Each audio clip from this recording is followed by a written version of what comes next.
দর্শক, নিরাপত্তাহীনতায় ভুগছে গোটা দেশ। যে যেভাবে পারছেন রাষ্ট্রীয় গুরুত্বপূর্ণ স্থাপনায় প্রবেশ করছেন, লুট করছেন মালামাল এবং মূল্যবান জিনিস। যদিও শেষ বিকেলে সেনাবাহিনী এসে গণভবন এবং প্রধানমন্ত্রীর কার্যালয় ও জাতীয় সংসদ এলাকা থেকে উৎসুক মানুষকে সরিয়ে দেয়।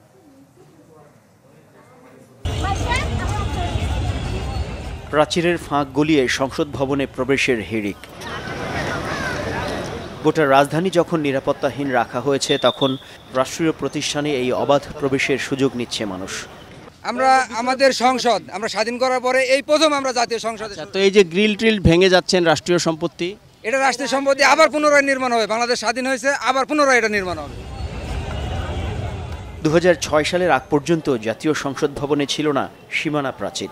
বিকেলের অবকাশ কাটানো যেত দৃষ্টিনন্দন এই স্থাপনার প্রাঙ্গণে। ছিল না নিরাপত্তার বাড়াবাড়ি। ফখরুদ্দিনের তত্ত্বাবধায়ক সরকার আমলে নিরাপত্তার নামে চালু হওয়া কড়াকড়ি জারি রেখেছিল আওয়ামী লীগও। শেখ হাসিনা সরকারের পতনের পর লুই আইকানের নকশায় গড়া জাতীয় সংসদ ভবন খুব কাছ থেকে দেখার সুযোগ নিচ্ছেন আপামর মানুষ। তবে সরকারের ক্ষমতা ছাড়ার প্রথম দিনটা বিশৃঙ্খল থাকলেও দ্বিতীয় দিন সংসদ অধিবেশনের মূল কক্ষে প্রবেশ করতে দেননি সেনা সদস্যরা। এছাড়া সংসদ ভবন চত্বর পরিষ্কার পরিচ্ছন্নতার কাজ করেছে ছাত্র জনতা। এটা তো আমাদের টাকাই তৈরি, আমাদেরই সম্পদ, আমাদেরকেই রক্ষা করতে হবে। যেটা আমাদের নিজেরই ক্ষতি, এটা তো আমাদের কাছ থেকে নিয়ে এই জিনিসগুলো তৈরি করা। গণভবনে গণপ্রবেশের প্রথম দিনটা যারা মিস করেছেন, সুযোগ নিতে ছুটে আসেন পরের দিন। এদিনও বলতে গেলে নিরাপত্তার বালাই ছিল না। সেই মানুষক যে শাস্তিগুলো দিছে, যে কষ্টগুলো দিছে, তাই জন্য একটু দেখতে আসছি রামপুরের থাকি, যে আমরা একটু অল্প একটু হলে না দেখে যাবো একটু। তবে দুপুরের দিকে গণভবন এলাকায় নিরাপত্তা প্রহরা বসান সেনা সদস্যরা। এতে অনেকটা কমে আসে ওই এলাকার বিশৃঙ্খলা।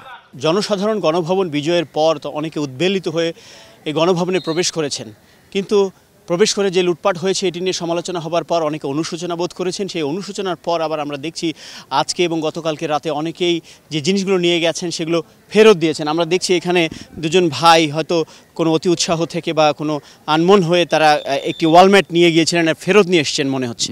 হ্যাঁ, এটি কোন চিন্তা থেকে ফেরত আনলেন? জি, আসলে এটা রাষ্ট্রীয় সম্পদ প্রথমত, আর দ্বিতীয়ত বিবেকে বাধা দিয়েছে। কালকে হয়তোবা সবাই নিচ্ছিল, এই কারণে একটা আনমনা হয়ে আমরা নিয়ে চলে গেছি, কিন্তু আজকে বিবেকের তাড়নায় আসলে আমরা চলে আসছি। নিরাপত্তাহীন হয়ে পড়া প্রধানমন্ত্রীর কার্যালয়েও বাড়ানো হয়েছে সেনা সদস্য। এর মাঝেও রাজনৈতিক পট পরিবর্তনের এই সময় উদযাপন করতে জড়ো হচ্ছেন অনেকেই। আর এই মুহূর্তে প্রতিপক্ষকে হামলা ও প্রতিহিংসার রাজনীতি না করার আহ্বান তাদের।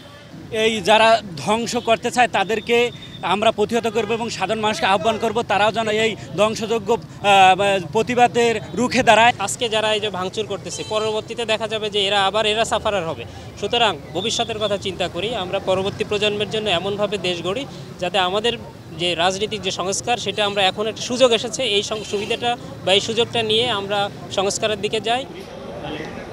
প্রতিটি রাষ্ট্রীয় ও সাংবিধানিক প্রতিষ্ঠানকে রাজনীতির বাইরে রেখে নতুন এক বাংলাদেশ গড়ার প্রত্যাশা সাধারণ মানুষের। মাকসুদুন নবী, চ্যানেল 24, ঢাকা।